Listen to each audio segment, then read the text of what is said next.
Bonjour à chacun et à chacune, je suis heureux de vous retrouver aujourd'hui. Aujourd'hui, j'aimerais m'arrêter sur ce texte que l'on trouve dans le livre des Actes, au chapitre 1er et à partir du verset 4. Il est dit ceci: comme il se trouvait avec eux, il leur recommanda de ne pas s'éloigner de Jérusalem, mais d'attendre ce que le Père avait promis, ce que je vous ai annoncé, leur dit-il, car Jean a baptisé d'eau, mais vous, dans peu de jours, vous serez baptisés du Saint-Esprit. On est à ce moment où Jésus va être enlevé, va retourner au ciel, le moment de l'ascension. On a passé ce week-end même de l'ascension. On s'est rappelé que Jésus est monté au ciel pour nous préparer une place. Mais Jésus va dire quelque chose à ses disciples, c'est d'attendre à Jérusalem et de demander au Père cette promesse qu'il a fait. Même c'est une promesse que l'on trouve même dans le livre de Joël, où on voit que Dieu veut répandre son esprit sur toute chair. Et c'est ce qui va se passer quelque temps après, quelques jours même après, parce qu'on sait que 10 jours après l'ascension, va y avoir la Pentecôte et les disciples vont être revêtus de la puissance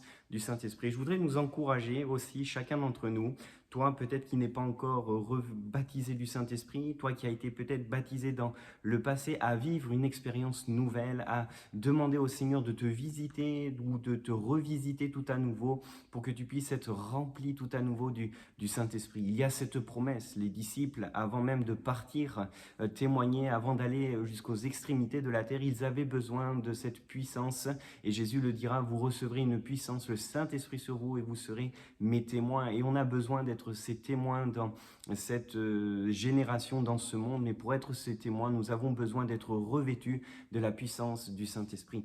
Les disciples ont attendu, ils ont persévéré dans la prière, ils ont attendu, ils ne savaient peut-être même pas trop à quoi s'attendre, mais au moment de Dieu, au temps de Dieu, Dieu a déversé son onction sur tous ses disciples et la Bible nous dit que les 120 ont été baptisés. Je voudrais vraiment nous encourager à prier, à demander au Seigneur de nous revêtir tout à nouveau de cette puissance, non pas pour dire voilà j'ai acquis ceci, mais pour que ça puisse servir de témoignage et que par notre vie nous puissions impacter notre génération, impacter ceux qui nous entourent. Nous avons besoin de la puissance du Saint-Esprit. Jésus lui-même le dira: sans moi vous ne pouvez rien faire. Et je voudrais vraiment nous encourager chacun d'entre nous à prier dans ce sens, à dire: Seigneur, mais donne-moi cette promesse et Dieu nous la donnera. Que Dieu vous bénisse.